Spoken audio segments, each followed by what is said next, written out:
ये हमारे आईआर में कैसे काम करेगा, कहते हैं the state of mind was doing the same thing over and over again and expecting different results. जैसे हमने कहा कि भारत को हम प्रोग्रेसिव बनाएंगे, हम भारत से गरीबी मिटाएंगे, भारत को विश्व गुरु बनाएंगे, ठीक है। ये बातें हमने बहुत बार सुनी होगी, हर नेता हर 5 साल में कुछ ऐसी बड़ी बड़ी बातें विज्ञान प्रौद्योगिकी फलाना डिगाना में आगे लेके चलेंगे। तो ये कहते हैं कि स्टेट ऑफ माइंड यानी दिमाग की एक ऐसी अवस्था होती है, लिख लो,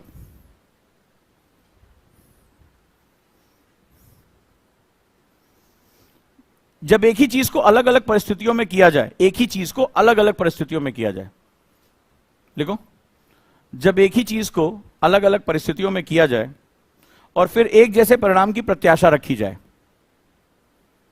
और फिर एक जैसे परिणामों की प्रत्याशा रखी जाए, तो इसे रूढ़िवादिता कहते हैं। मतलब आप चाहते हो कि भारत विश्व गुरु बने, लेकिन आप वेस्टर्न कल्चर को ही अपनाओगे, वेस्टर्न एजुकेशन को करोगे, अपनी चीजों को आप किनारे रखोगे, तो आप क्या भारतीयता की खोज कर पाओगे? कभी नहीं कर पाओगे, ठीक है। तो आप the state of mind was doing the same thing over and over again and expecting different result. आप बार बार वही गलती करते चले जा रहे हो और आप डिफरेंट रिजल्ट की बात कर रहे हो। अब वो कहते हैं कि आखिर ऐसा क्यों है, भारत को ये डॉगमा छोड़ना पड़ेगा। जैसे अभी आपने देखा होगा कि जब चंद्रयान 3 गया तो एक ब्रिटिश पत्रकार था, उसने बोला कि भारत हमसे इतना एड ले रहा है, $2.3 बिलियन और फलाना फलाना, वो मतलब हमें गरीब देश जान के हमें एड दे रहा है, जबकि 2015 में हमने मना कर दिया, हमें तुम्हारा पैसा नहीं चाहिए। तो ये रूढ़िवादिता है। अच्छा, हमारे यहां भी लोगों ने लिखना शुरू कर दिया, जैसे ही किसी अंग्रेज ने मुंह खोला हमारे यहां लोगों का दिमाग खुल गया, उन्होंने लिखना शुरू कर दिया भारत को ऐसे महंगे प्रोजेक्ट नहीं लगाने चाहिए, भारत को ये पैसा शिक्षा में लगाना चाहिए भैया। अच्छा, तो जरा अमेरिका की स्टडी कर लो, अपोलो के बारे में पढ़ लेना। एक किताब थी, मेरी बड़ी फेवरेट किताब थी कॉलेज डेज में, रॉकेट बॉयज, ठीक है, जिसका नाम बाद में आगे चलकर अक्टूबर स्काई हो गया था। तो उसमें एक वैज्ञानिक की कहानी थी जिसने नासा का जो है वो उड़ाया था। जो क्या हुआ था, रशिया में जब स्पुतनिक छोड़ा था, जब स्पेस वॉर चल रहा था पहली बार रशिया और अमेरिका के बीच में, तो वो कहानी बड़ी जबरदस्त है। तो वो क्या है, वो एक कोल माइंस में गरीब परिवार में रहने वाला एक अमेरिकन लड़का था, उसकी कहानी है, जो नासा का इंजीनियर बना। तो रशिया ने स्पुतनिक छोड़ दिया, अमेरिका के लिए शोक, राष्ट्रीय शोक मनाया गया था उस दिन कि हमसे पहले रशिया ने कैसे कर लिया। और फिर क्या हुआ, वहां स्कूलों में हर बच्चे को प्रण दिलाया गया कि भारत जल्दी से जल्दी, जो अमेरिका जल्दी से जल्दी जो है वो स्पेस का पावर बनेगा। जॉन एफ कैनेडी का बहुत भाषण अभी आपने रिसेंटली देखो वायरल हुआ कि इस रेस को अमेरिका जीत के रहेगा। जॉन एफ कैनेडी का एक बहुत फेमस भाषण था, अमेरिका के बहुत पॉपुलर राष्ट्रपति थे। और उसकी कहानी ये थी कि वो एक कोल माइंस में था, वो धीरे धीरे रॉकेट बनाने लगा, नेशनल साइंस फेस्टिवल में गया और आगे चलकर वो नासा का इंजीनियर बना, अपोलो उसी ने उड़ाया था। तो वहां के स्कूलों में इसकी चर्चा होती थी कि हमें रशिया के टक्कर में लड़ना। यानी आप जब ये चीज देखते हो तो जो चंद्रयान 3 है, हमारी एजुकेशन सिस्टम रुकी पड़ी थी। क्या किया हमने एजुकेशन सिस्टम से? आज जब ये चंद्रयान 3 जा रहा है तो आज ये हमारे लिए विज्ञान राष्ट्रीय चर्चा का विषय है। मैं इंटरनेट पे चेक कर रहा था, ट्रेंडिंग टॉपिक चल रहा है, चंद्रयान 3 ने क्या किया, प्रज्ञान ने क्या किया, रोवर क्या कर रहा है, ये आज हमारे लिए चर्चा का विषय है। शिक्षा को एक उद्देश्य की आवश्यकता होती है। लिटरेसी और एजुकेशन में बहुत अंतर होता है। लिटरेसी डिग्री के लिए होती है, जो हमारा देश 1947 के बाद से पढ़ गया, लिटरेट हो गए हम, एजुकेट हुए नहीं, क्योंकि एजुकेशन के लिए पर्पस चाहिए होता है। हम पढ़ रहे हैं तो क्यों पढ़ रहे हैं? हमारी लिटरेसी, हमारे देश में एजुकेशन नहीं है। अगर कोई कहता है तो मैं उसका डिनाई करता हूं, हमारे यहां एजुकेशन ही नहीं है, हमारे यहां लिटरेसी है। हम लिटरेट लोग हैं, हमें डिग्री के लिए पढ़ना। हमारा सबको पता है कि हमें क्या चाहिए, डिग्री चाहिए। डिग्री क्यों चाहिए? क्योंकि नौकरी चाहिए। ये अंग्रेजों की दी हुई चीज है, ये अंग्रेजों की दी हुई थी कि तुम भारतीयों को सारा किसके लिए काम करना है, डिग्री। और शर्त क्या है? अंग्रेजी आनी चाहिए। शर्त क्या है? देश आजाद हो गया है क्या? जाके पढ़ो। उस समय जिस भारतीय को, चाहे वो सिविल सेवा हो और चाहे कुछ भी, लंदन जाके अंग्रेजी का कंपलसरी पेपर देना। अगर आप यूरोपियन भाषा जानते हो तभी आप नौकरी के लिए योग्य हो। ये अंग्रेजों के समय में था भारतीयों के लिए। आज बदल गया क्या? आज किसी भी एग्जाम में चले जाओ, किसी भी एग्जाम में चले जाओ, English is a compulsory paper. UPSC की बात कर लो, भारत की किसी भी एक भाषा में पेपर दे सकते हो, लेकिन इंग्लिश कंपलसरी है। कहां चले गए अंग्रेज? कौन कह रहा अंग्रेज चले गए? कौन कह रहा अंग्रेज चले गए? भाई, तुम हिंदी में पेपर दे सकते हो, उड़िया में दे सकते हो, लेकिन इंग्लिश वाला कंपलसरी है। तो अंग्रेजों के समय भी तो यही नियम था। तो जब किसी राष्ट्र को एक विदेशी भाषा सिखाई जा रही है और बताया जा रहा है कंपलसरी है, सोशल स्टेटस है, तुम्हें जानना पड़ेगा, क्योंकि तुम्हें अगर नौकरी पानी है तो तुम्हें यह सीखना पड़ेगा, तो देश आजाद कहां हुआ? देश आजाद कहां हुआ? मुझे लॉजिक तुम दे दो। तो वो नियम बदले कहां गए? तो वो क्या है? लिटरेसी है, जिसको हमने मुलम्मा चढ़ा दिया, कवर चढ़ा दिया एजुकेशन का। एजुकेशन पर्पसफुल था, पर्पसफुल भारत था एजुकेटेड, कि हमें पता था भाई मुझे अच्छी साड़ी बनानी है, ये मेरा एजुकेशन पर्पस पता था, इससे मुझे अच्छी मिट्टी के बर्तन बनाने हैं, मुझे अच्छी कलाकारी करनी है, अच्छी मूर्तियां, ये मेरा एजुकेशन का पर्पस था। भारत था, पूरा भारत, सारे नियम कानून स्टैट, नौकरी नौकरी नौकरी नौकरी, इस पे बात कर रहा है। अरे बात करते जब हम 20-25 करोड़ होते, मजाक मजाक में हम लोग 1 अरब 40 करोड़ पहुंच गए। कहां से रिसोर्स लेकर आओगे भाई? कहां से इतना रिसोर्स लेकर आओगे? सवाल तो यह ना, राष्ट्र के पास रिसोर्स कितने हैं? अगर तुम्हें इतनी चिंता पड़ी थी नौकरी की तो 20-25 करोड़ रुपए के अंदर जानकारी अपनी आबादी रखते। अब 1 अरब 40 करोड़ रुपए को कैसे, जो इतने लोगों को कहां से लेकर आ पाएंगे नौकरी? तो हमें दूसरा तरीका अपनाना पड़ेगा, जैसे चाइना ने अपनाया, मैन्युफैक्चरिंग। तो उसके लिए तुम्हें सिस्टम को बदलना पड़ेगा। चाइना में आदमी को पता है मोबाइल कैसे फैब्रिकेट करते हैं, उसके लिए डिग्री इंपॉर्टेंट नहीं है। चाइना के हर आदमी को पता है। मैं भी कुछ चाइना के इंस्ट्रूमेंट देख रहा था, महिलाओं के लिए इतने अच्छे अच्छे इंस्ट्रूमेंट्स एग्रीकल्चर के, और सब हैंडी, सब मोबाइल, सब सस्ते। आलू बोना है, कोई भी चीज, प्याज निकालनी, अरे बिल्कुल छोटे छोटे औजार जो महिला कृषक इस्तेमाल कर रही हैं, पुरुषों के बराबर काम कर रही हैं। भारत में मुझे दिखा दो, एक इनोवेशन दिखा दो जो महिलाओं के शरीर के हिसाब से इंस्ट्रूमेंट बनाए गए हों, दिखा दो मुझे। हम आजाद हैं कहां? हम आजाद हुए कहां अभी तक? इंग्लिश हमारा कंपलसरी पेपर है। तो मास्टर्स जो थे उन्होंने बस अपने जगह किसी को बिठा दिया है, चल वही रहा है। तो रूढ़िवादिता का यही मतलब होता है कि आप बार बार एक ही गलती कर रहे हो और आप कह रहे हो कि विश्व गुरु बनेंगे, अतुल्य भारत की हम नींव रखेंगे, फलाना करेंगे। कहां से करोगे यार? तुम्हारा सारा लफड़ा ही एकदम अलग बन रहा है। तुम्हारे अपने पास तुम्हारा अपना कोई कानून नहीं, तो तुम बैठ के हंसोगी ना कि चला तो रहे मेरे आईपीसी से, तो वो हंसते हैं भाई बैठ के। जब हम बड़ी बड़ी बातें करते हैं कि भारत ये भारत वो करेगा, अबे तुमसे अपना कानून तो बन नहीं पा रहा है। आधी से ज्यादा चीजें वेस्टमिनिस्टर मॉडल तुमने हमसे लिया है, जो तुम्हारा संसद है वो ब्रिटेन के कानूनों पे चलता है। तुम यार अपने इतने तुम्हारे नेता है, तुम अपनी बिल्डिंग में तो बैठ नहीं पा रहे हो, तुम लुटियंस में बैठते हो। तुम्हारा एजुकेशन सिस्टम हमारे से चलता है, तो वो बैठ के लंदन में क्या सोचते होंगे हमारे बारे में कि ये जबरदस्ती की फ्रीडम। तुमसे एक झंडे पे निशान तो हट नहीं रहा है। तुमने अपनी गलियों सड़कों के नाम किंग्सवे, फलाने पे, जॉर्ज पे, पंचम पे, पता नहीं सब पे किसने रखे। जिसने भारत को लूटा खसोटा वो तुम्हारा हीरो है। हिमाचल में एक टूरिस्ट प्लेस है डलहौजी, और डलहौजी के बारे में जब पढ़ोगे डॉक्ट्रिन ऑफ लैप्स में, तो हमारी वीरांगना झांसी की रानी जिन्होंने अपने प्राणों का उत्सर्ग किया, उसको मारने वाले के नाम पे हमारे यहां टूरिस्ट प्लेस है। फुर्सत ही नहीं है हमारे पास, फुर्सत ही नहीं है हमारे पास, हम बिजी बहुत हैं। कल शाम को ही पढ़ा रहा था मैं, काम नाम कुछ नहीं, बिजी हम सबसे ज्यादा हैं पूरे संसार में। किसी ट्रैफिक लाइट पे हम रुकेंगे नहीं, न जाएंगे न जाने देंगे, हम बिजी बहुत लोग हैं, और काम दाम हमारे पास कुछ नहीं है। क्योंकि हम भारतीयों को, हम एक अजीब से नशे में जी रहे हैं। हम मानसिक रूप से अभी भी गुलाम हैं, हमें नहीं पता। हमें से आधे लोगों को नहीं पता। बोले डलहौजी जाना, डलहौजी। बोले डलहौजी है कौन? किसी भारतीय से पूछो, बोले होगा कोई यार, जगह का नाम है, बस पकड़नी है, हमें छूट जाएगी। ऐसी बात करेगा? कभी करके देखना। कभी पूछो कि ये किंग्सवे कैंप क्यों है? बोले यहीं से ऑटो मिलता है। करना देखना वहीं पे। बोले इसका नाम किंग्सवे कैंप क्यों है? अरे हमसे क्या मतलब है किंग्सवे कैंप है, ऑटो हम यहीं से पकड़ के जाते हैं, 417 नंबर की बस यहीं से मिलती है। उसको समझ ही नहीं वो क्या कर रहा है। इसीलिए मैंने कहा था ये बड़ी खूबसूरत लाइन है, मुझे लगता है कभी कभी मुझे भी अपने ऊपर थोड़ा सा करके, हमें पता सब कुछ है, हम जानते कुछ नहीं है। हमें ना आजादी का मूल्य पता है ना गुलामी के बारे में हम जानते हैं। हम, हमारी एजुकेशन लिटरेसी जो रही है उसने हमें किसी भी चीज से काट दिया। हमें बस सिखाया गया कि ये भाई पढ़ना है, डिग्री लेनी है, नौकरी करनी है।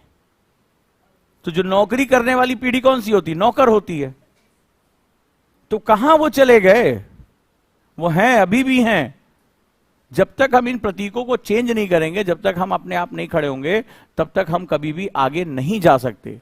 75 साल, कीमती 75 साल हमने बिता दिए, और हम ये नहीं समझ पाए कि हमारा इकोनॉमिक मॉडल क्या रखे। समाजवाद, पूंजीवाद, मिश्रित, यही तो पढ़ाया जाता आपको, पंचमेल खिचड़ी। और इसी चक्कर में हम ना आर्थिक प्रगति कर पाए, हम एक ही चीज में प्रगति कर पाए।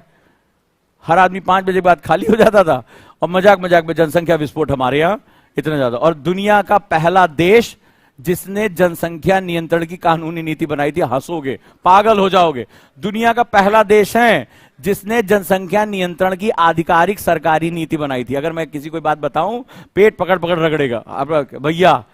मतलब ये ऑफिशियल था हमारे यहां कि हम जनसंख्या नियंत्रण करेंगे, और जिस साल हमने नीति बनाई, 20 साल के अंदर हम जनसंख्या विस्फोट कर बैठे। जिसको नहीं भी याद आ रहा था उसको याद आ गया, अरे यार, हाँ यार, ये हमारी स्थिति है। उठा के देखना, 70s 80s का जो दशक है हमारे लिए, वो जनसंख्या विस्फोट का साल है हमारा। पॉपुलेशन एक्सप्लोजन, मतलब भारत भी परेशान हो गया, कहां इतने लोग आ गए यार। जनसंख्या विस्फोट का साल कहा जाता है उसको, और वो आज तक हम भुगत रहे। तो हमने कुछ नया एक वर्ड यूज किया, डेमोग्राफिक सो कॉल्ड डिविडेंड। हमें समझ में नहीं आ रहा कि डेमोग्राफिक डिविडेंड, डेमोग्राफी कहते हैं, डिविडेंड वर्ड के लिए बहुत बड़ा लंबा प्रोसेस है। तो शाम की क्लास पढ़ा रहा था, ये क्वेश्चन पूछा मैंने, कहा बता दंगे कौन कर रहा है? चचा, बस कौन चला रहा है? चला दो बस, माल दो, खत्म कर दो। कोई ऐसा तो नहीं कर रहा है ना? आतंकवादी संगठनों में किसकी भर्ती हो रही है? पत्थर कौन चला रहा है? आगजनी कौन कर रहा है? महिलाओं के खिलाफ अत्याचार कौन कर रहा है? चचा कर रहे हैं? नहीं कर रहे ना, यूथ ही कर रहे हैं। तो अगर वो डेमोग्राफी है तो ये क्या है फिर भाई? ये क्या है?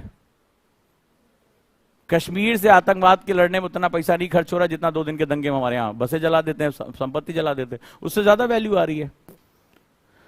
तो ये कहां से आ रहा है? ये हमें समझना पड़ेगा कि हम एक्चुअली में अपने प्रतीकों को हमें बदलना पड़ेगा। रूढ़िवादिता बड़ा गहरा शब्द था, ये हमारे आचार विचार, हमारे व्यवहार, इन सब के अंदर बैठा हुआ है। तो जब आपके अंदर ये बैठा हुआ है, आपको ये पता है कि अगर मैंने अच्छा कॉन्वेंट स्कूल में पढ़ लिया, अच्छी अंग्रेजी सीख गए, तो फॉरेन की किसी कंपनी में मुझे नौकरी मिल जाएगी। पूरे भारत का यही खेल है। हम पूरी दुनिया को बताते हैं Indians are now in Silicon Valley, why are not in India? सवाल का दूसरा एक पक्ष दे दो कि we Indians are in dominating in the Silicon Valley, so why not Silicon Valley India में क्यों नहीं है? मेरे क्वेश्चन का एक जवाब दो।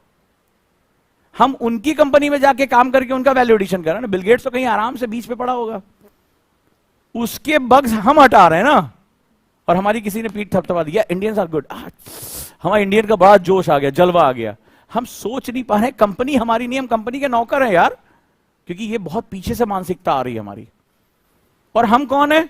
हम जरा थोड़ा सा पीछे पलट के देख लें तो हमारे बारे में दुनिया कहती थी, अरे यार सोना चांदी सब कुछ तो ये खींच लिया, सब कुछ तो भारत बनाता है, मेटलर्जी हमारी, कॉटन हमारा, आर्ट एंड आर्किटेक्ट हमारे, मूर्तियां बनाने की विशेष कलाएं हमारे पास, खगोल हमारा, मैथमेटिक्स हमारा, साइंस हमारा। और आज हम किसी दूसरे कंपनी में जाके अगर कोई हमें कुछ हायर पोस्ट दे देता है, पूरी दुनिया में ऐसी चर्चा होती। मानसिकता जरा देखो, हम कंपनी के मालिक नहीं, हम कंपनी के नौकर हैं। कोई दूसरा कंपनी मालिक होगा, हटा के बाद पराग अग्रवाल का देखो ट्विटर पे, एलन मस्क ने ट्विटर खरीदा, अगले दिन फायर।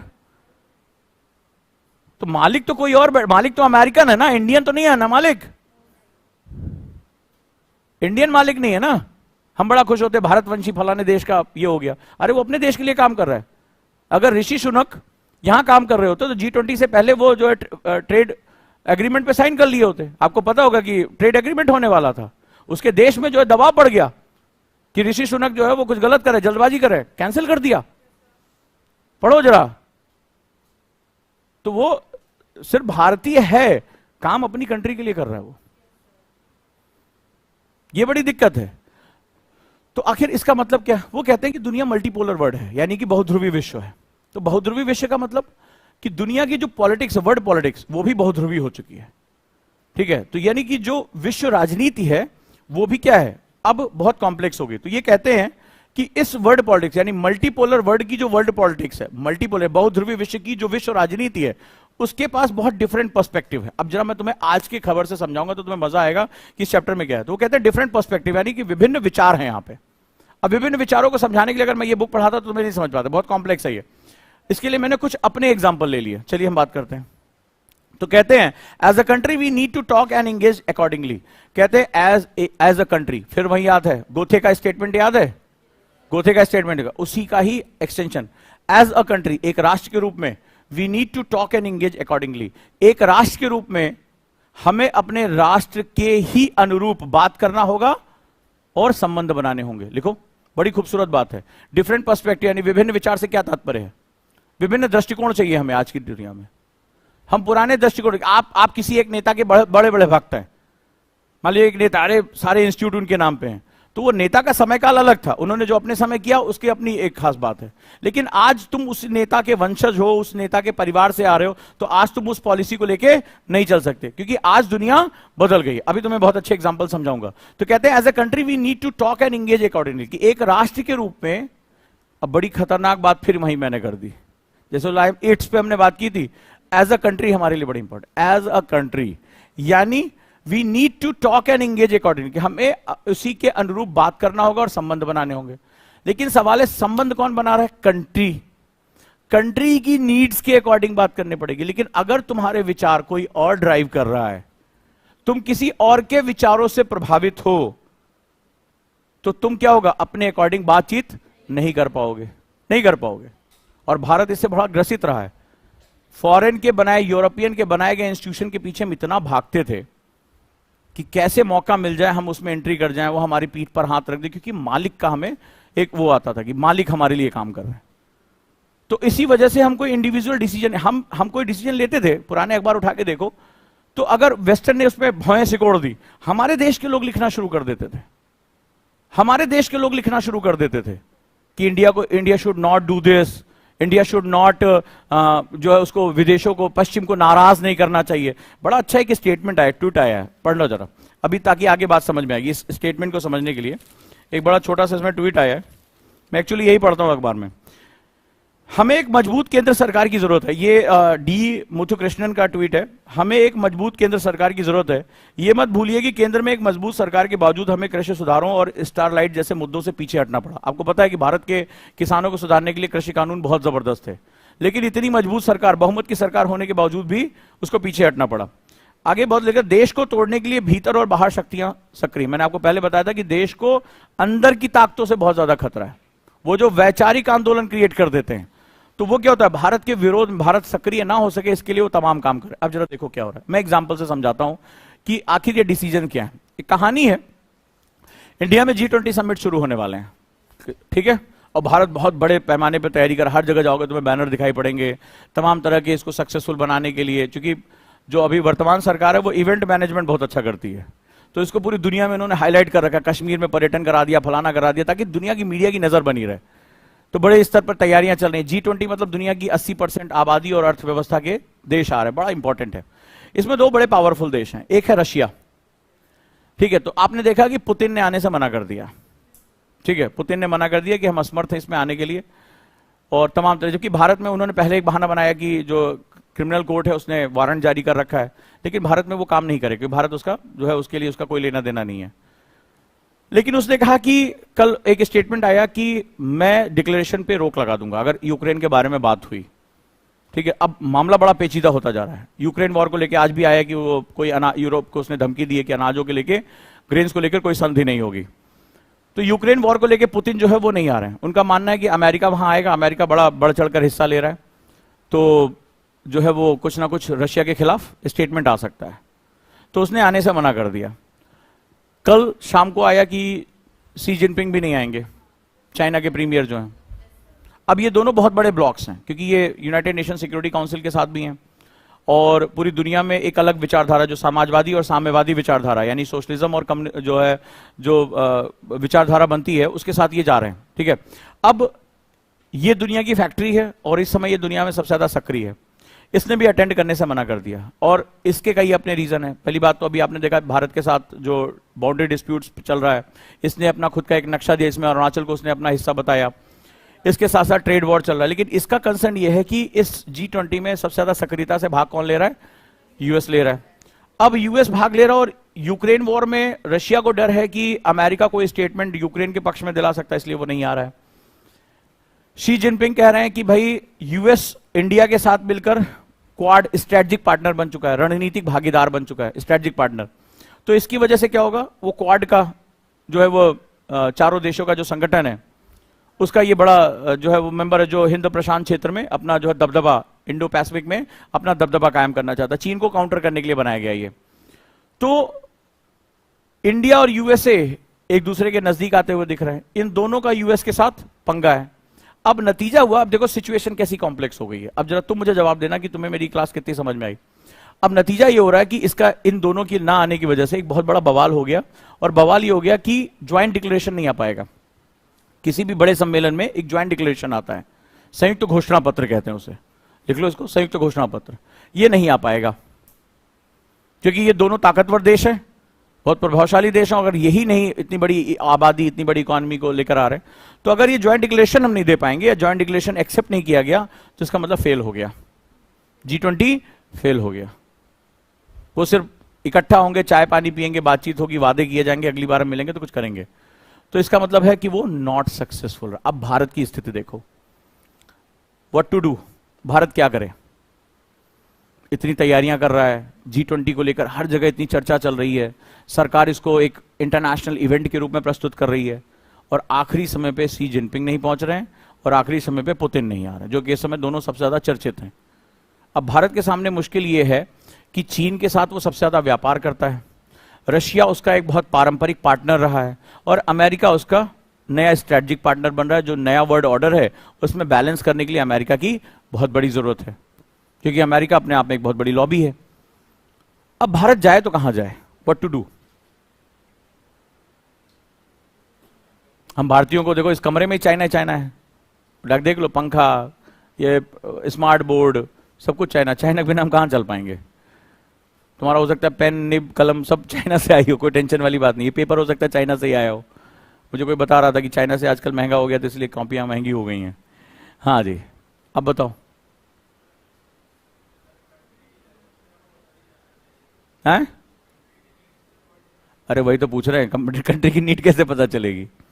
कंट्री की नीड तुम्हें बता दी ना, अमेरिका छोड़ सकते, ना रशिया, ना चाइना, तीनों को नहीं छोड़ सकते।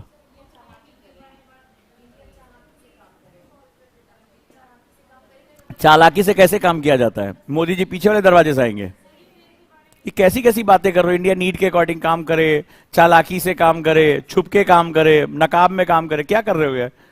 इंडिया को क्या करना चाहिए? ये जो तुम बता रहे हो ना, ये बहुत अजीबोगरीब सॉल्यूशन है। एग्जैक्टली बताओ क्या करना चाहिए उसको? क्या इसको फेल होने नहीं देना चाहिए? कायदे से अगर देखा जाए तो अगर पुराना वाला भारत होता तो हाथ पैर सबसे जोड़ता और आत्म में होता कि हम अगली बार फिर मिलेंगे। भारत ने बहुत अच्छे प्रयास किए और भारत वसुधैव कुटुंबकम की जो धारणा है उसको आगे लेकर बढ़ता है। भारत मानवतावादी है। हम अगली बार फिर योग दिवस पे मिलेंगे, फिर योग करेंगे और हम सबको योग से जोड़। ऐसे हम पहले बातें करते, लेकिन वो भूल गए कि इस समय इंडिया का थिंक टैंक बहुत ही खतरनाक है। वो चाणक्य को समझता है। तुम क्या करोगे? तुम बताओ।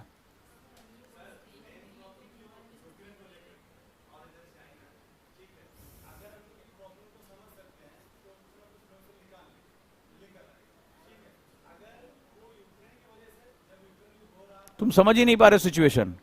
अमेरिका ने स्टेटमेंट दिया कि भारत और यूक्रेन की समस्या को, रशिया यूक्रेन की समस्या को सिर्फ भारत निपटा सकता है। देखो उसने आगे कर दिया, लड़ाई भिड़वा रहा है अमेरिका। अमेरिका जो है भारत का दोस्त, वो भारत के एक पारंपरिक दोस्त को इन दोनों के झगड़े में उसको आगे कर दिया। अब अगर भारत यूक्रेन के संबंध में देता है बात तो बिगड़ जाएगी रशिया के साथ। रशिया के समर्थन में बात देता तो ये जाएगा कि युद्ध को जो है समर्थन करने वाला देश है, जो कि हमारी अहिंसा की नीतियों के खिलाफ बन गया। अब बताओ क्या करोगे? आचार्य चाणक्य क्या कर रहे होते? हाँ, तुम भी अजीब बात कर रही हो।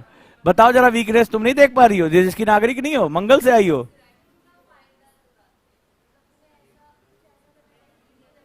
अरे देवी देवता हो, तुम लोग ना डंडे डंडे पीटूंगा मैं।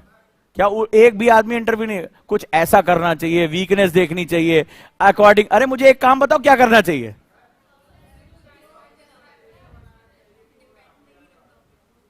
तुम आईएफएस ऑफिसर होते, तुम वहां बैठोगे G20 में, बैठो।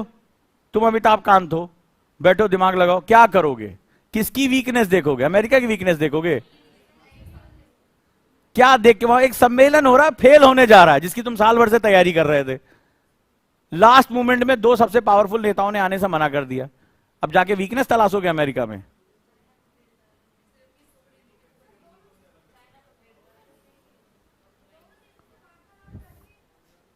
जल्दी बताओ मुझे।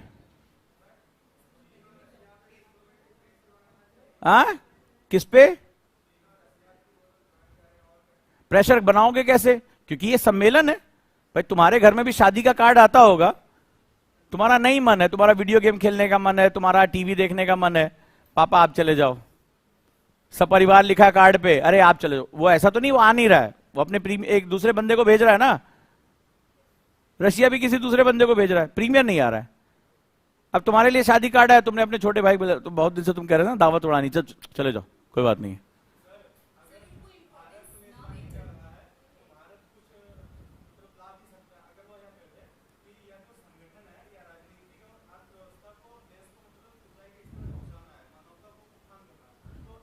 अरे भाई दोनों लोगों ने कह दिया हम नहीं आ रहे हैं। नहीं आने का मतलब आप ज्वाइंट डिक्लेरेशन नहीं। ज्वाइंट डिक्लेरेशन क्या होता है? लास्ट में जब शादी में तुम जाओगे तभी तो वो नहीं स्टेज पे चढ़ के दूल्हा दुल्हन को आशीर्वाद देते हो, फोटो खिंचाते हैं, वही है ज्वाइंट डिक्लेरेशन। लिफाफा देते, पीछे खड़े होकर सब लोग आशीर्वाद देते हैं ना, वही ज्वाइंट डिक्लेरेशन है। अब तुम उस फोटो में नहीं हो तो तुम आशीर्वाद नहीं दे रहे हो, तुम्हारे घर का कोई और मेंबर है, तुम नहीं हो।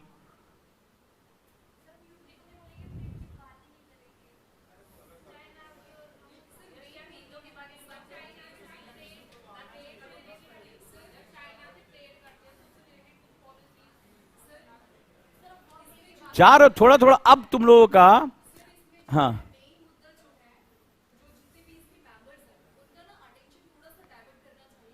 क्या करना चाहिए? डांस करा देना चाहिए वहां पे? हद हो गई। हाँ, क्या बताना चाहो एग्जैक्टली, बात करो। हाँ,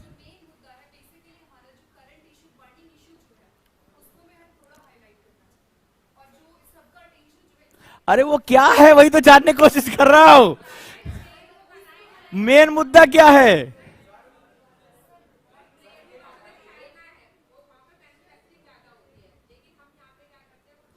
अरे मेरे भाई, हम अभी एक क्वेश्चन है कि एक फंक्शन चल रहा है, एक फंक्शन चल रहा है, G20 चल रहा है, इसमें दो नेता नहीं आ रहे हैं।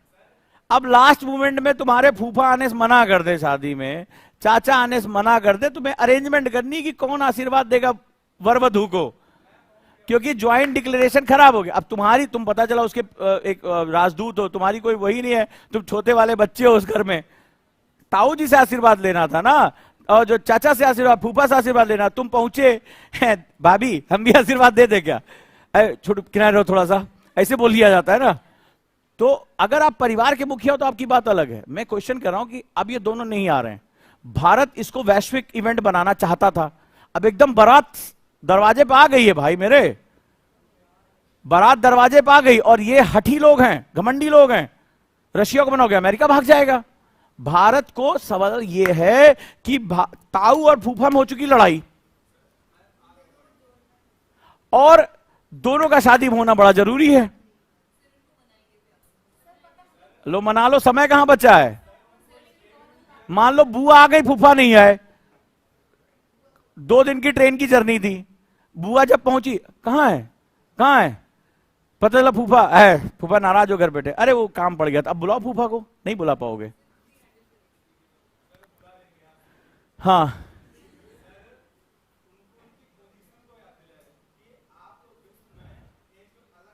अच्छा, मतलब ऐसे सी जिनपिंग को, हे जिनपिंग चक,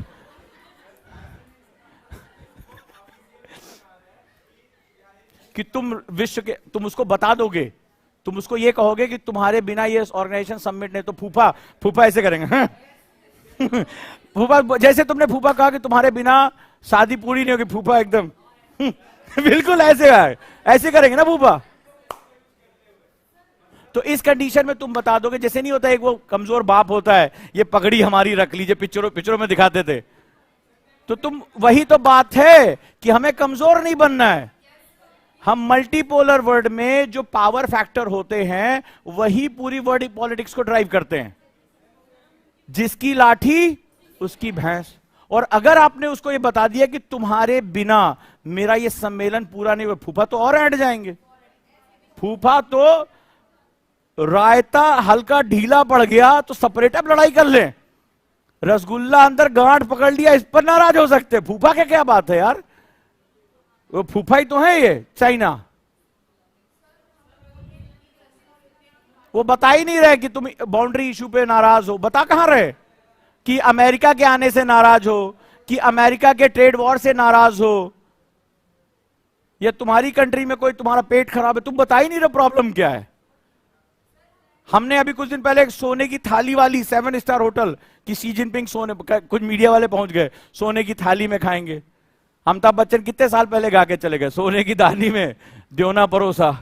वो आज क्या हो रहा है, उसकी अगली लाइन हो गई, खाए गोरी का यार बलम तरसे रंग बरसे। वही वाली हालत हो गई हमारे यहां। वो फूफा हैं, तुम्हें यही नहीं समझ में आ रहा है। वो फूफा हैं। अरे मजाक की बात नहीं कर, अब बुद्धि लगाओ। कुछ लोग तो कान खुजला रहे हो, सोचो यार, सॉल्यूशन पूछ रहा हूं तुमसे। आईएस वाईएस नहीं देना है, खाली बैठ के हे करना है। वो फूफा है, वो ये चाहते हैं कि आप आइए मनाइए। यूनाइटेड नेशन सिक्योरिटी काउंसिल 5 आदमी दुनिया में वीटो लगा रखा है, वो फूफा है भाई। फूफा एक नंबर के बदतमीज हो, नाचना ना आता हो, जनरेटर की आवाज और डीजे में फर्क ना कर पाते हो, लेकिन डांसर सबसे बढ़िया हुई। जब वो नाचे तो तारीफ करो, सब लोग खड़े होकर ताली बजाओ, एक आध तो 10-20 की नोट उड़ा दो। फूफा यही चाहते हैं, और क्या चाहते हैं। फूफा बोलो डीजे उधर नहीं बज रहा, फूफा तो जनरेटर है, ज्यादा पी लिए हो, इधर आओ। ऐसे तो होता है। फूफा बोला अच्छा डीजे उधर नहीं है, अच्छा इधर आ रहे। और बाद में जब तुमसे पूछे हम कैसा नाचे थे, ठीक है, और ऐसा बोलते समय 15 बार हिल रहे हैं, कैसा नाचे थे हम, तो आपको तारीफ करनी पड़ेगी। ऋतिक रोशन फेल है चाचा, ताऊ फूफा सबको बताओ, ऋतिक रोशन फेल है। अच्छा इतना बढ़िया नाचे थे, हाँ भले जब थोड़ी देर में नाली में गिरे पड़े हो। तो ये फूफा की स्थिति होती है विश्व पॉलिटिक्स में, वो फूफा है। अब सवाल ये है कि तुम्हें इस शादी को बिना फूफा के नखरे के तुम्हारे यहां दिक्कत ये हो गई कि जो दूसरी तरफ से बारात आ रही है वो क्वेश्चन करेगी, लड़की का फूफा नहीं आया, ताऊ नहीं आया, घर के बड़े कहां है। उधर वाले पिंच करेंगे ना, घर के बड़े कहां हैं, क्या लड़के या लड़की का कोई नहीं है बड़ा आशीर्वाद देने वाला। ऐसे होते ना, जबरदस्ती पूछते हैं, जबरदस्ती पूछेंगे, अरे तुम आओ यार, खाओ जाओ यार।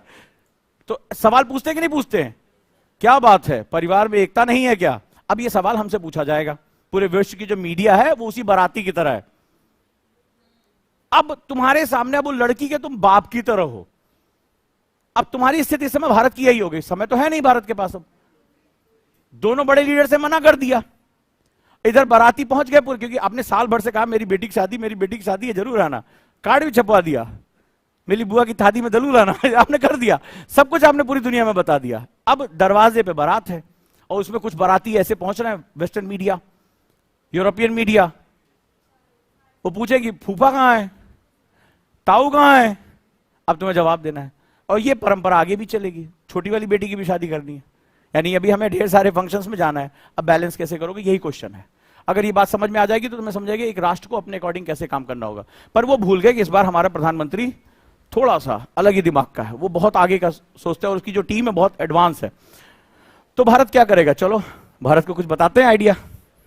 अब देखो बड़ा मजेदार, अब तुम्हें जो सोचना चाहिए था वो तुम सोचो।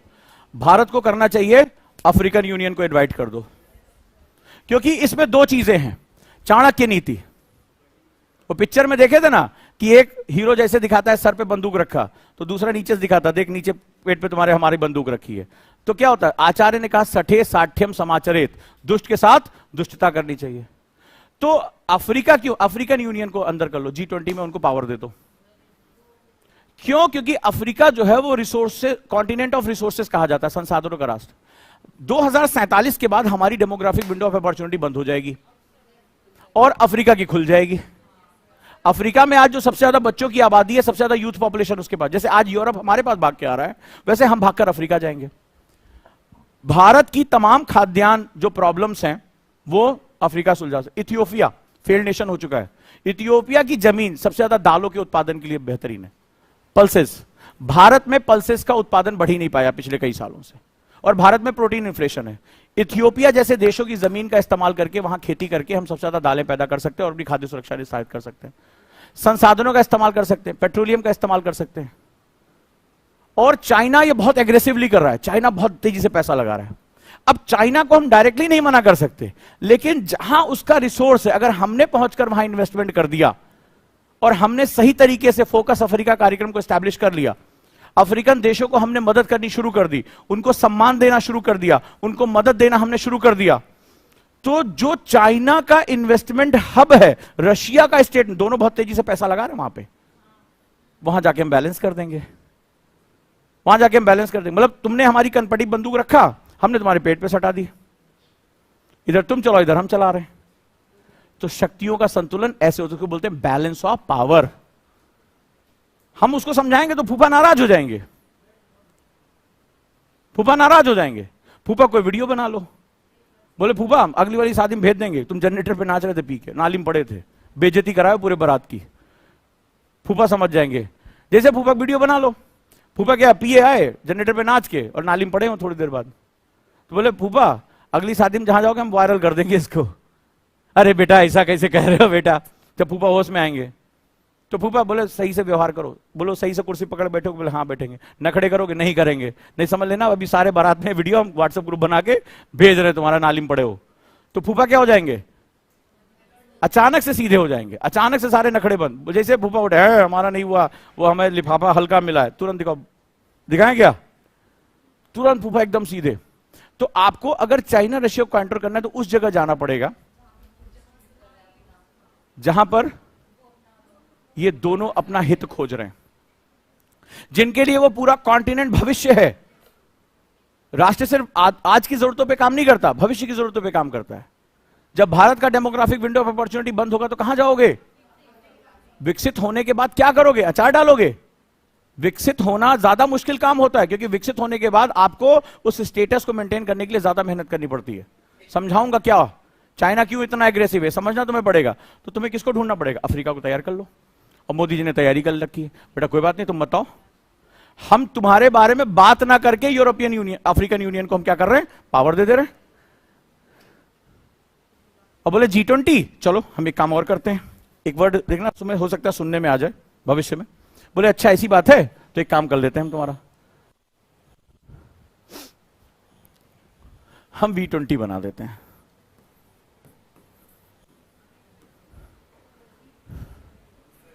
बोले वर्नेबल 20। अब वर्नेबल 20 क्या मतलब है, अफ्रीकन देश गरीब है, पर्यावरण की सबसे ज्यादा मार ये झेल रहे हैं, गरीब देश सबसे ज्यादा जलवायु परिवर्तन। भारत क्या हो गया, भारत धीरे धीरे करके क्लाइमेटिक लीडर के रूप में अपने आप को कन्वर्ट कर रहा है। भारत तेजी से, अभी आप देखिए नया फ्यूल लेकर आ रहा है, फॉसिल फ्यूल की जगह हाइड्रोजन फ्यूल। पीएम बसों के बारे में बात चल रही, इलेक्ट्रिक बसें पूरे राज्यों को दी जाएंगी। ये जो हो रहा है उसको पहले ध्यान से समझो। सोलर मिशन में हम बहुत तेजी से आगे बढ़ रहे हैं, विंड में जा रहे हैं, हाइड्रो में जा रहे हैं, हम धीरे धीरे अपने आप को चेंज करते चले जा रहे हैं। तो हम आने वाले समय में हमारी जो डिप्लोमेसी होगी उसका सबसे बड़ा बेस कौन सा है, हमारा जो बेस है वो है क्लाइमेट चेंज। हम क्लाइमेट लीडर बनने जा रहे हैं धीरे धीरे। और सबसे ज्यादा परेशान कौन है, गरीब देश। तो गरीब देश परेशान है, तो G20 को बैलेंस करने के लिए हम V20 क्यों नहीं बना सकते। जब भारत इंटरनेशनल सोलर अलायंस, अंतरराष्ट्रीय सौर संगठन बना के उसका लीडर बन सकता है, तो वर्नेबल 20 बना के क्यों नहीं बन सकता। सारे अफ्रीकन देशों को लामबंद कर लो। और ये छोटी मोटी घटना थोड़ी ना, चंद्रयान जितने में वहां हॉलीवुड की पिक्चर बन रही उससे कम में तो हमने रॉकेट छोड़ दिया। तो जितने गरीब देश हैं, विकासशील देश हैं, जो स्पेस में कुछ अपना अच्छा करना चाहते हैं, उनके लिए एकमात्र विकल्प कौन बन गया है, भारत। तो इस संसार में दोस्ती जरूरतों के हिसाब से होती है, और कोई रीजन नहीं है। सारी दोस्ती की चीज है जरूरत। अब अफ्रीकन देश को लग रहा है कि जैसे तुम्हारा कॉलोनियल इतिहास है ना, वैसे उनका तो बहुत ज्यादा विकृत है। तुम्हारे ऐसे सामान लूट के ले गए, वहां तो औरतें बच्चे लूट के लेके चले गए, दास बनाया, गुलाम बनाया, उनकी हालत और ज्यादा खराब है। और पीछे छोड़ गए जितने भी, जहां पे उन्होंने छोड़ा, पूरे अफ्रीका को उन्होंने स्केल पे बांटा था। जेनेवा में स्केल पे पूरा अफ्रीका बांटा है उन्होंने, आज तक पूरे स्केल पे बांटा, वहां नहीं लाइनें ड्रॉ गई हैं सीधे सीधे। अफ्रीका का नक्शा देखो, मैंने तुम बोला था, देखो जरा, सीधी सीधी लाइनें हैं। और वो परेशान है, आज भी परेशान है।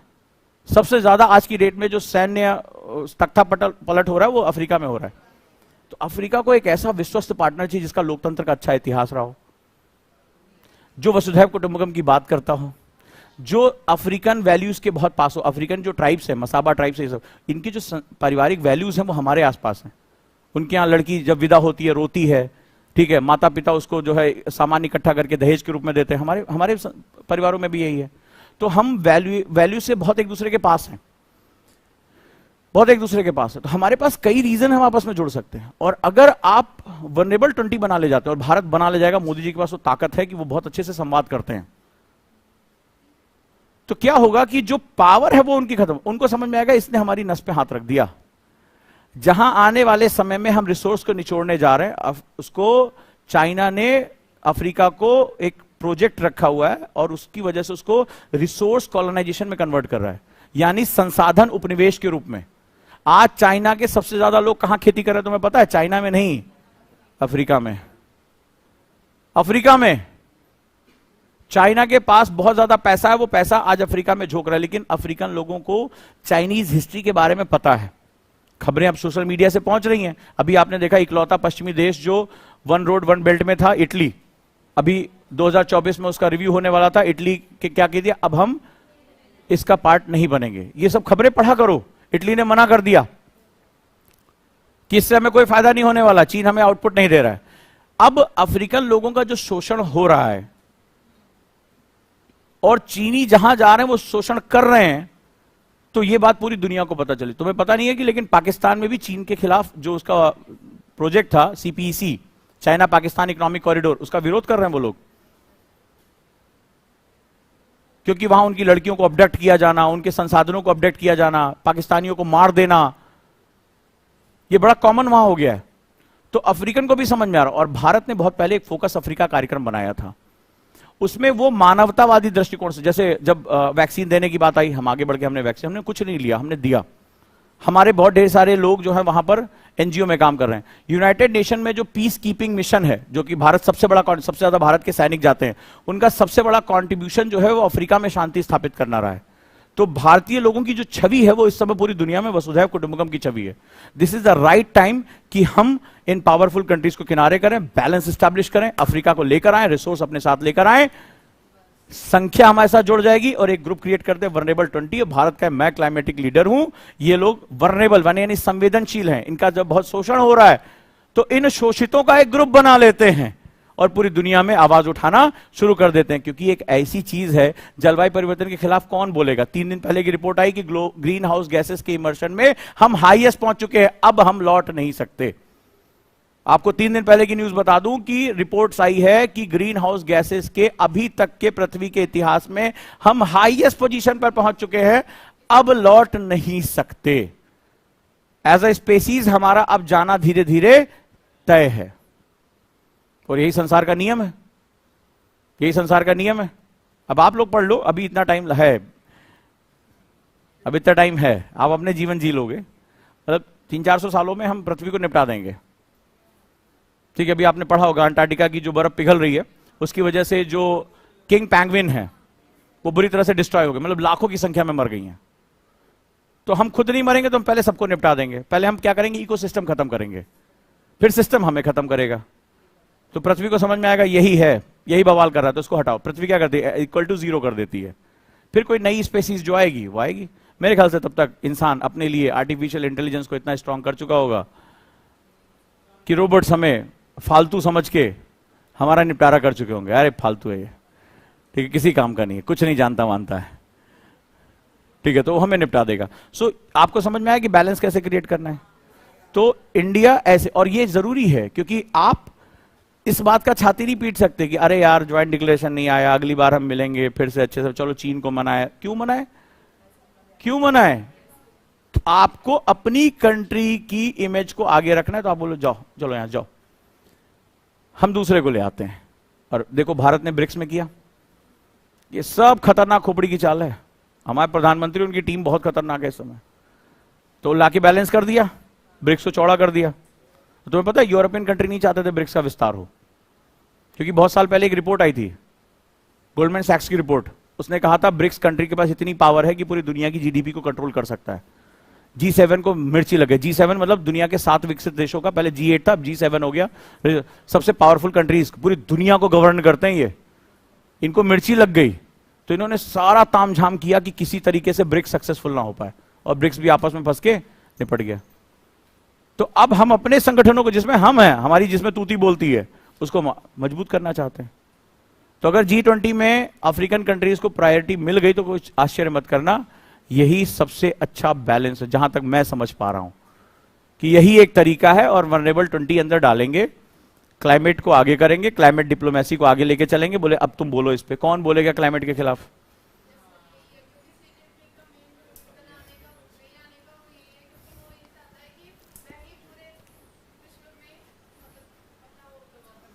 तो अब फूफा को उसकी वीडियो दिखाने का टाइम आ रहा है, चलें? एक काम और कर लो, घड़ी ठीक करा लो। हमारा वक्त क्यों खराब कर रहे हो भाई?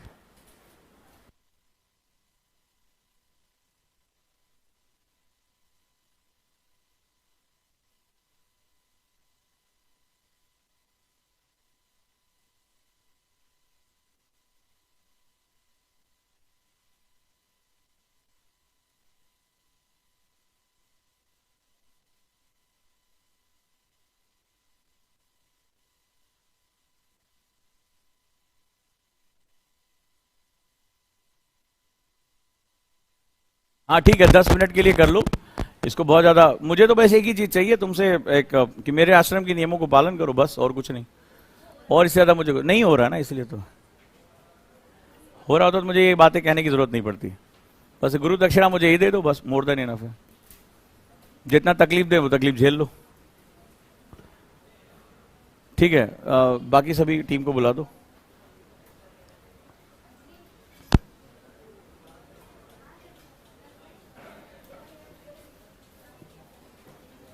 ये लो बेटा अपनी बुक।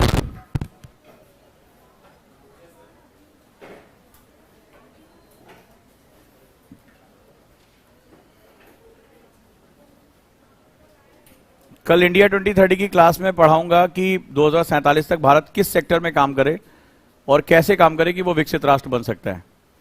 तो कल मैं मैन्युफैक्चरिंग के बारे में इस क्लास में, ऑनलाइन आप लोगों को क्लास मिली होगी, कुछ लोगों के पास समय होगा तो वो देख लेंगे।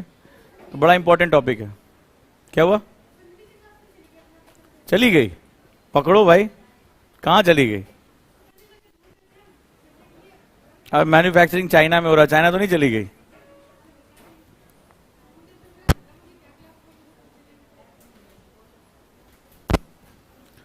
तो कितने लोग 24 के बैच में कन्वर्ट हो रहे हैं? मैक्सिमम है।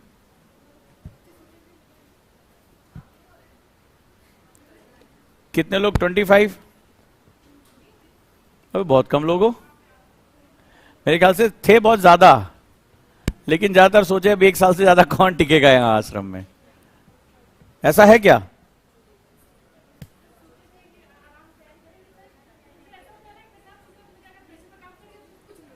हैं?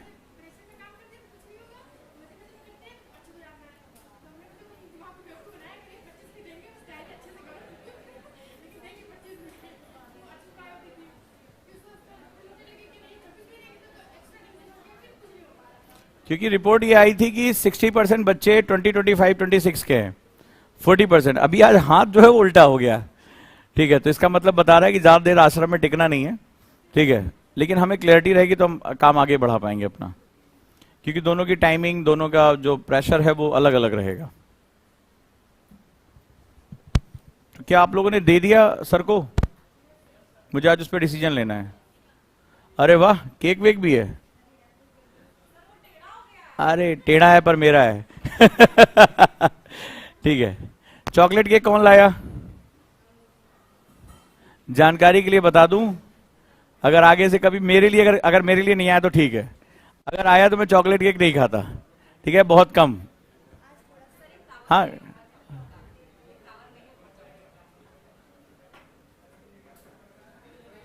सभी को बुला दिया जाए। क्या अभी उसको न्योता देना पड़ेगा क्या?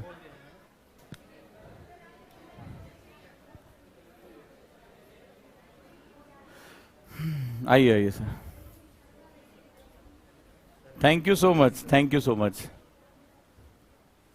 अरे एक चीज तो बताना ही भूल गया मैं, चलो भी बता ही देते हैं। किसी की मेल आईडी इसमें खुली हुई है?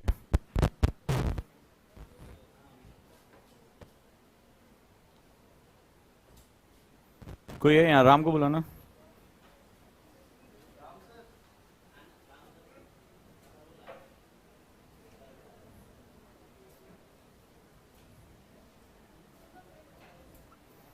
ये आईडी किसकी खुली हुई है इसमें? कोई है?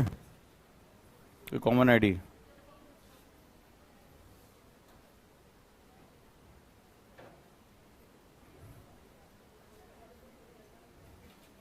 तुम्हें भेज दूं? एक फोटो भेज रहा हूं।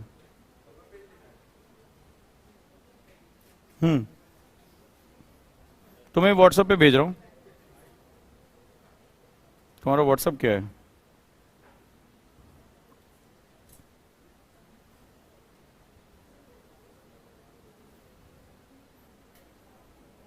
मेल आईडी बताओ। तुम्हारा तो व्हाट्सएप ही शो नहीं हो रहा। कैसे करोगे? व्हाट्सएप कर दें? तो व्हाट्सएप पे शो क्यों नहीं हो रहा?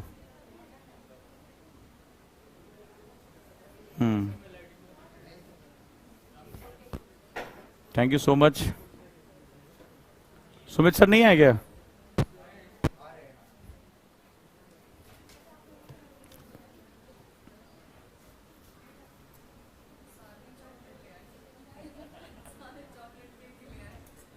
इसका मतलब ये मेरे लिए नहीं लाए?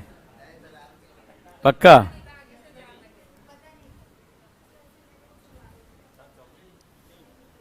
सर घूमने लगता है, पता नहीं क्यों चॉकलेट खाते हैं।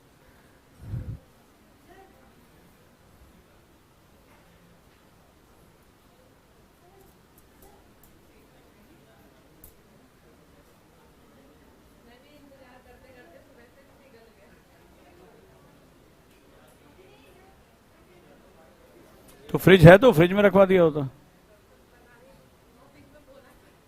किसको बोला था? उसको पता नहीं कि फ्रिज है? पानी पीते समय तो उसको पता होता है कहाँ रखा है। हाँ?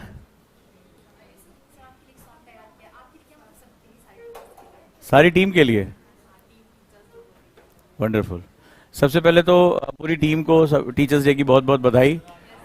थैंक यू सो मच, आप सभी का बहुत बहुत धन्यवाद। और आप लोग जुड़े हुए हैं, अच्छे से काम कर रहे हैं। आज एक गिफ्ट मिला है। हमारी स्टूडेंट है ऑनलाइन, प्रिया, जिन्होंने इससे पहले मेरे ऊपर एक किताब लिखी थी। अभी उन्होंने अपनी दूसरी किताब आज फाइनल कर दी है और उसका कवर पेज मुझे भेजा है, जो जल्दी ही आ रही, my teacher my life line. तो थैंक यू सो मच। ये बड़े ज़बरदस्त प्रीशियस गिफ्ट होते हैं।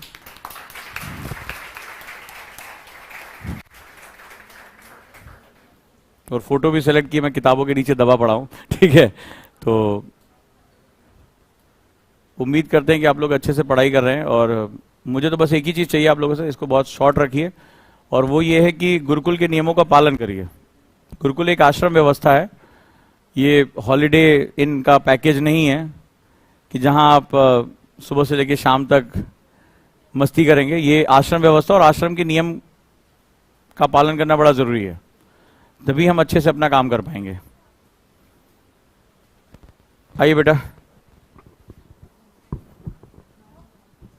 पहले केक काटना है। क्यों?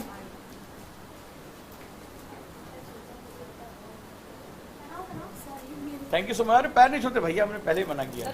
Thank you, thank you so much. बड़ा खूबसूरत गिफ्ट है। Thank you so much. Thank you.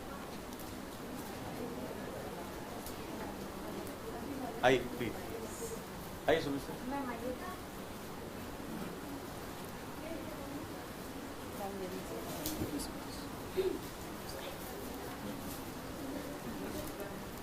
इसको तो गोद ले लीजिए।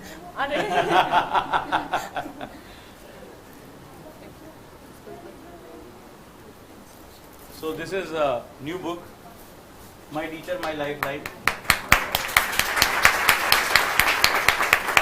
और इस मंच के माध्यम से मैं प्रिया को बहुत बहुत धन्यवाद कहना चाहूँगा। ये दूसरी बुक वो लिख रही हैं और काफ़ी अच्छा लिखती है। मैं सोचता रहता हूँ और वो लिख डालती हैं तब तक।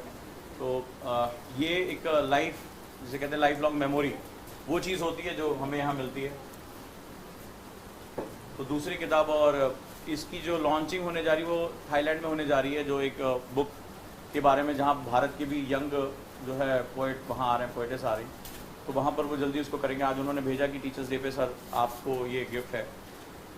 साथ ही साथ इनकी जो पहली किताब हो, आपको पहले मैंने बताया कि दुबई में जो है वो इंडिया की तरफ से वो अवार्ड हो चुका है कि सबसे जो है यंगेस्ट पोइटेस के रूप में। तो बस उम्मीद करूँगा कि आप लोग भी ऐसे कुछ अच्छा करते रहें और हमें इस तरह का गिफ्ट देते रहें। थैंक यू सो मच, आप सभी का बहुत बहुत धन्यवाद।